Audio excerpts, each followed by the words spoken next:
Tansy, hello. I am collecting turkey tail today. We've had a lot of rain and it's been very humid and mild this winter. So it has made the turkey tail in my backyard that I have growing on some dead wood. Not on purpose, it just decided to do that. But I noticed it there and wanted to leave it so it could grow more.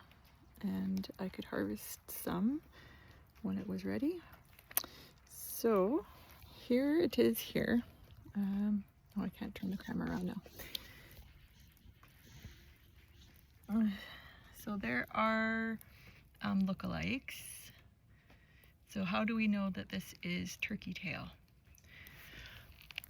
One of the main ways to distinguish between turkey tail and false turkey tail is the underside. I'm going to try to show you. I wish I had some false turkey tail, but I don't. So here is the underside of the turkey tail. I'm trying to get to focus.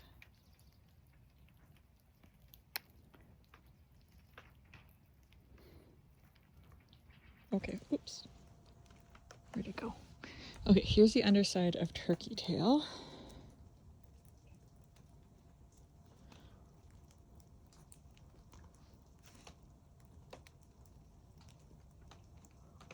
See the pores? So false turkey tail does not have pores on the underside. It has a solid underside that you could like scratch some writing into. You could see that, but this does not. It stays as is. So false turkey tail will likely have some banding like the real turkey tail does, but it's the underside that really gives it away. And yeah, so I'm going to harvest this, just some, not all, because I want it to continue multiplying and I want to have a sustainable harvest here so it can continue on. So I'm going to maybe harvest this bunch here and then I'll leave this here. There's some more growing over there. This was a cherry tree, I believe, that somebody else cut down and we were like, oh, we'll take the wood for you. We'll use it for firewood or something. But to my delight, it's been growing turkey tail, which is good for a number of things. And I'll talk about that in a moment. Okay, so I brought some of the turkey tail inside and I'm going to cut it up so that more of the turkey tail can be exposed to the alcohol concoction. That way it can take more of the medicinal properties out. And I was just going to talk about some of the medicinal properties that turkey tail has. So the Latin name for turkey tail is Trimetes Versicolor, and it has antioxidant properties, neuroprotective properties, which I'm really interested in myself because I do have some neurological damage and I'd like to protect myself from further damage.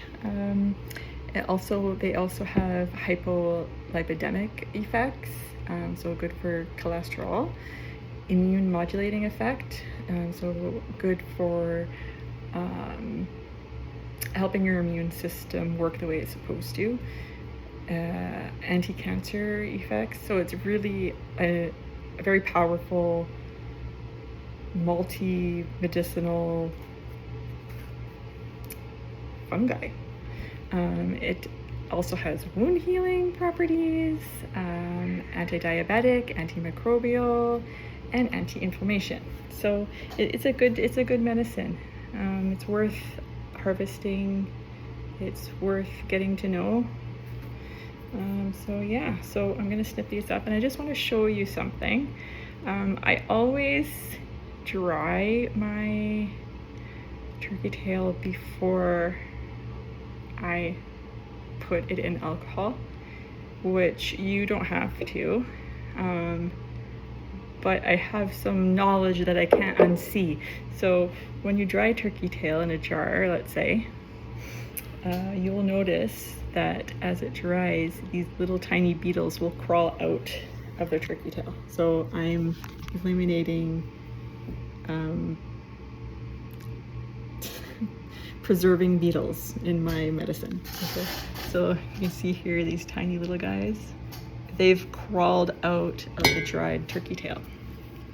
So this is some previously harvested and dried turkey tail. So I'm going to be using this today, and then the fresh stuff I'm just going to cut up smaller than I have here. I can just break this up, but it'd be nice to cut it up nicely. And then the alcohol that you want to use should be 40% to 50% proof. It creates a shelf-stable product that you don't have to worry about it going bad. If you were to make turkey tail into a tea, like we do some other plants, it's good, it's still good, but it doesn't extract all the medicinal properties out, just the ones that are water soluble. So it is good to have a mixture of alcohol and water, and you can do that by first soaking it in the alcohol for I don't know, 6 to 8 weeks, and shaking it so that it creates some friction to just pull those medicinal properties out. And then once you've done the 6 to 8 weeks, you can add water or hot water to the mixture, and it pulls all those water soluble out even more. And then you have your tincture or medicinal liquid that you can take daily if you wanted. Okay, so we have here, I'm just gonna use some scissors that I washed just with soap and water. You could use an alcohol wipe if you wanted, and I'm just going to snip it up. I had to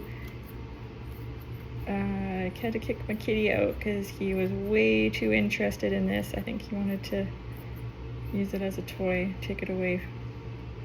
He was like, oh, that looks so interesting. Can I have some? No, you can't. Okay. So just like that. And then I'm going to put it in the jar to dry. I do things weird.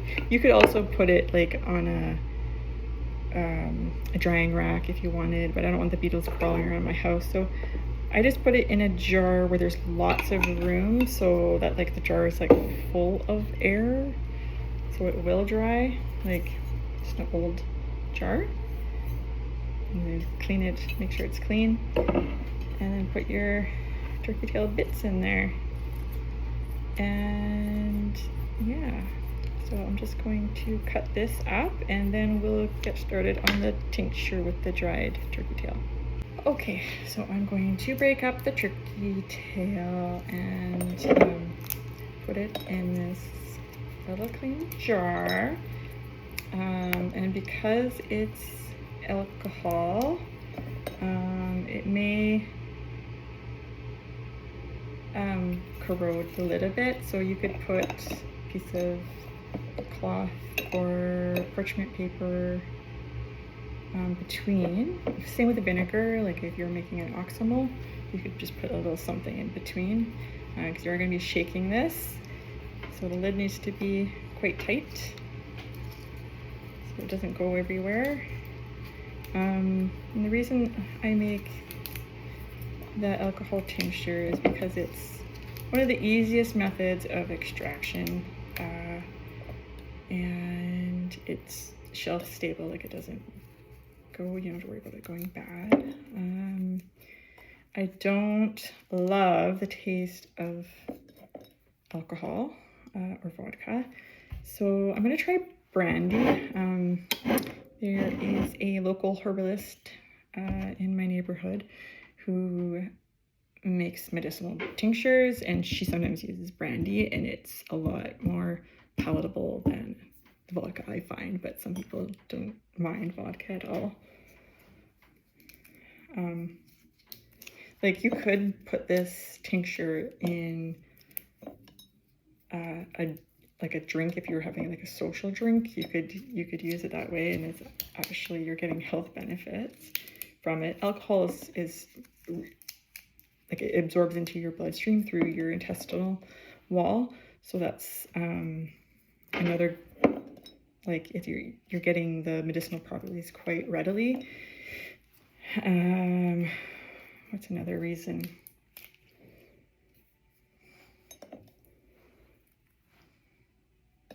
It's shelf stable. It keeps well. So here's my last little pieces. Okay, and we're gonna try brandy. So also don't forget to write what this is. So this is the turkey tail or Trimetes Versicolor tincture. And you write down the percentage of alcohol. So this is 40% alcohol. 40% alcohol, and it's brandy. And we're doing this on February 18th.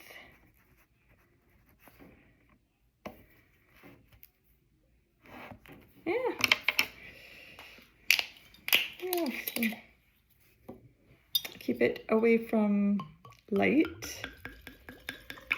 So you really only need to cover the amount of plant matter that you have in your jar. It's a little bit more than being covered, but that's about it. Like I didn't use very much of the turkey tail.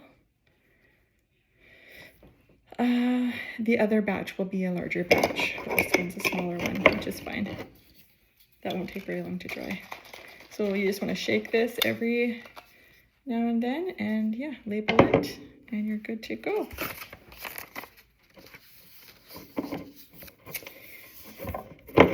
So I will, once it's been 6 to 8 weeks, we will strain this and put it into a container, and we'll put a heat-safe container, and then we'll put some boiling water in it to pull those water-soluble medicinal properties out, and then you have your tincture. Okay, let's see. Have a good day. Bye-bye.